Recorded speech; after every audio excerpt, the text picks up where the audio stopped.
श्रीराम समर्थ. श्री गोंदवलेकर महाराज प्रवचने. दिवस 72.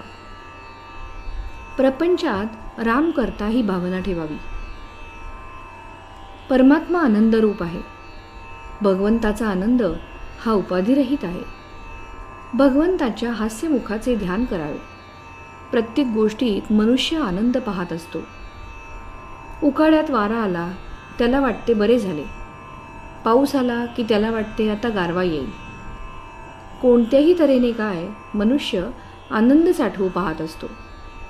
मनुष्याला भूक लागेल तेव्हा तो जर अन्न खाईल तर त्याचे पोट भरेल आणि त्याला त्यापासून आनंद होईल. परंतु त्याने विष खाल्ले त्याने आनंद न होता मरण मात्र येईल. तसे आपले होते. आपण विषयातून आनंद घेऊ पाहतो आणि तो बाधक होतो. एखाद्या रोग्याला जर जंत झाले आणि त्याला जर खूप खायला घातले तर ते शरीराला पोषक न होता जंतच वाढतात. त्याचप्रमाणे आपण सत्कर्मे करताना पोटात विषयांचे प्रेम ठेवून ती केली तर त्यामुळे विषयच पोचले जाऊन त्यापासून समाधान लाभू शकत नाही. याकरिता कर्तव्य बुद्धीने कर्म करावे म्हणजे ते बाधक ठरत नाही. मनुष्य जन्मभर जो धंदा करतो त्याशीच तो तद्रूप होऊन जातो. एखादा वकील घ्या, तो त्याच्या धंद्याशी इतका तद्रूप होतो की मरतेवेळी सुद्धा तो वादच करीत जाईल. नोकरी करणारा नोकरीशी इतका तद्रूप होतो की स्वप्नात देखील तो स्वतःला नोकर समजूनच राहतो. कर्म कसे करावे तर त्याच्यातून वेगळे राहून. लग्नाचा सोहळा भोगावा, लाडू खावेत, परंतु ते दुसऱ्याचे आहेत असे समजून. आपल्या मुलीचे किंवा मुलाचे नाहीत असे मानून. नाहीतर व्यायांची काळजी लागायची किंवा हुंडा मिळतो की नाही इकडे लक्ष लागायचे. त्यामुळे तापच निर्माण होईल. कर्माशिवाय कोणालाच राहता येत नाही.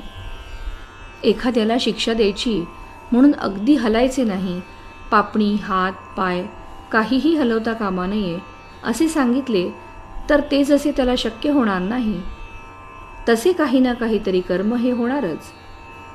भगवंताशी अशी काही सांगड घालून दिली आहे की कर्म केल्याशिवाय गत्यंतरच नाही. परंतु ती कर्मे राम करता ही भावना विसरून जर केली तर बाधक होतात आणि मरणापर्यंत माणूस पुढल्या जन्माची तयारी करीत राहतो. तेव्हा देहाने कर्म करतानाही करता मी नव्हे हे जाणून कर्म करावे.